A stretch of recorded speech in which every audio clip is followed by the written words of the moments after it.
வணக்கம் நண்பர்களே, நான் உங்கள் பிரைன் பூஸ்ட் தமிழ். நம்ம வாழ்க்கையில் எல்லாரும் நல்லவர்களாகவே நடக்கிறார்கள். ஆனால் அவர்களில் யார் உண்மையானவர், யார் நல்லவராக நடிப்பவர்? இதை கண்டுபிடிக்க தெரிஞ்சிருந்தா ஏமாற்றம், வஞ்சகம், விரக்தி இவைகளில் பாதி பிரச்சனைகள் அரை நாளிலேயே மாய்ந்து போய்விடும். மனித மனதை படிப்பதில் சாணக்கியர் ஒரு அதிசய நபர். அவர் சொன்ன ரகசியங்கள் இப்போ கூட ஒரு மனிதனின் உண்மை முகத்தை நொடியில் வெளிச்சம் போடுது. இன்றைய வீடியோவில் நடிப்பவர்கள் என்னென்ன குறுக்கெழுத்துகளால் தங்களை வெளிப்படுத்திக் கொள்கிறார்கள் என்று மிக ஆழமாக பார்க்கலாம். அதிகமாக நல்லவர் போல நடிப்பவன் சாணக்கியர் சொன்னார். உண்மையான நல்லவர் தன்னை நிரூபிக்க மாட்டான். நடிப்பவன் மட்டும் நான் நல்லவன் என்று சொல்லி காட்டுவான். சின்ன விஷயத்துக்கும் நான் தான் நல்லவன், நான் யாருக்கும் துன்பம் செய்ய மாட்டேன் என்று அடிக்கடி சொல்லிக்கொண்டே இருப்பவர்கள். அவர்களுடைய சொற்களை கவனிக்காதீங்க, அவர்களின் நோக்கத்தை பாருங்க. உண்மையான நல்லவரின் குணம் அமைதியாக இருப்பார், பாசமாக இருப்பார், தன்னை உயர்த்தி கூற மாட்டார். நடிப்பவரின் குணம் மிக அதிக இனிமையோடு பேசுவான். எல்லாவற்றிலும் தன்னை நல்லவனாக காட்டிக்கொள்வான். முகத்தில் புன்னகை இருக்கும், ஆனா கண்களில் அமைதி இருக்காது. உன் பலவீனத்தை தேடும் மனிதன் என் நிச்சயம் போலி. சாணக்கியர் சொன்னார். நடிப்பவன் முதலில் தேடுவது உன் பலவீனம். அவன் உன்னிடம் கேட்கும் கேள்விகளை கவனிங்க. யாராவது உன்னை காயப்படுத்தினார்களா? உனக்கு எந்த விஷயத்திலாம் பயம்? உன் மனசு உடைந்த அனுபவம் என்ன? அவன் கேட்பது பாசத்துக்காக அல்ல, அதை பின்னால் உன்னிடம் பயன்படுத்த அவன் சேமித்துக் கொள்ளுறான். உண்மையான நல்லவர் உன் பலவீனத்தை அறிவார், ஆனால் அதை கொண்டு உன்னை காயப்படுத்த மாட்டார். உன் சந்தோஷத்தில் உள்ளுக்குள் கசப்பும்.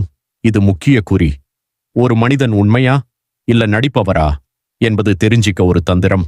அவன் உன் மகிழ்ச்சியை எப்படி பார்க்கிறான்? உண்மையான நல்லவர் மனப்பூர்வமாக சந்தோஷப்படுவார், உன்னை வாழ்த்துவார், உன்னை உயர்த்துவார்.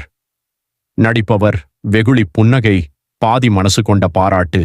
உன் சாதனையை சின்னதாக மாற்றி பேசுவான். அது பெரிய விஷயம் இல்லடா என்று டிஸ்மிஸ் பண்ணுவான். அவன் நிழல்களுக்குள் இருக்கும் கசப்பு அவனே ஒரு நாள் வெளிப்படுத்திக் கொள்வான். மற்றவர்களை தாழ்த்தி உன்னை உயர்த்துபவன் ஆபத்தானவன். ஒருவன் எப்போதும் நீங்க தான் நல்லவர், அவனெல்லாம் உங்களுக்கு சீரியர் கிடையாது என்று உன்னை உயர்த்தினாலும் மற்றவர்களை தாழ்த்தி பேசினாலும் அவன் பாசம் அல்ல, அவன் உன்னை தனிமைப்படுத்துகிறான். சாணக்கியர் சொன்னார். ஒருவன் பிறரை பற்றி எப்படி பேசுகிறான் என்பதே அவன் உன்னை பற்றி எப்படி பேசுவான் என்பதற்கான சான்று.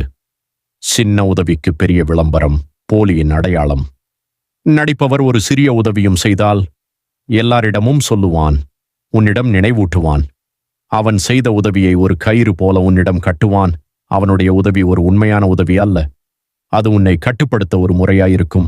உண்மையான நல்லவர் அவன் செய்த நன்மையை தான் கூட மறந்து விடுவான்.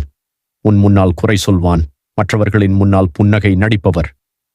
இது சாணக்கியரின் மிக நீளமான தந்திரம். நடிப்பவன் தனியாக இருக்கும்போது உன்னை தாழ்த்தி பேசுவான், உன் குறைகளை சொல்லுவான், உன்னை குற்றம் உணர்ச்சியில் தள்ளுவான். ஆனா அனைவரும் இருக்கும்போது உன்னை பாராட்டுவான், உன்னை ஒரு பெருமையான மனிதராக காட்டுவான். ஏன்? அவன் கூட்டம் இருக்கும்போது மட்டும் அவன் சிறந்த முகமூடி அணிவான். அவசியமில்லாத தலையிடல் போலி பரிவு நடிப்பவர்களின் மிக வலுவான. அவர்கள் பரிவு என்ற பெயரில் உன்னை கட்டுப்படுத்துவார். இதை செய்யாதே, அவனை பேசாதே, இங்கே போகாதே, உன் வாழ்க்கையில் நான் சொல்வதை மட்டும் பண்ணு. இது பாசம் அல்ல, இது பிடிப்பு. உண்மையான நல்லவர் உன் வாழ்க்கையில் எல்லை எங்கே தொடங்குகிறது என்பதை மரியாதை படிப்பார். Star brain boost Tamil style. நண்பர்களே, ஒரு மனிதன் எவ்வளவு முகமூடி அணிந்தாலும் அவன் கண்கள், அவன் பொறாமை, அவன் தேவையில்லாத பாசம், அவன் உதவியின் பின்னால் இருக்கும் நோக்கம், அவன் மைக்ரோ ரியாக்ஷன், இவையெல்லாம் அவனுடைய உண்மையை கத்தும். சாணக்கியர் சொன்னார். முகம் நடிக்கலாம், ஆனால் நோக்கம் நடிக்காது. வாழ்க்கையில் யாரையும் மாற்ற வேண்டியதில்லை, உங்களை பாதுகாக்க வேண்டியது மட்டும் உங்கள் கடமை.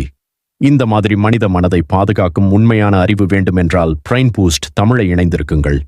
அடுத்த வீடியோவில் உங்கள் மனதையும் வாழ்க்கையையும் உயர்த்தும் இன்னொரு முக்கிய ரகசியத்துடன் சந்திக்கிறேன். நன்றி நண்பர்களே. வணக்கம். வாழ்க வளமுடன்.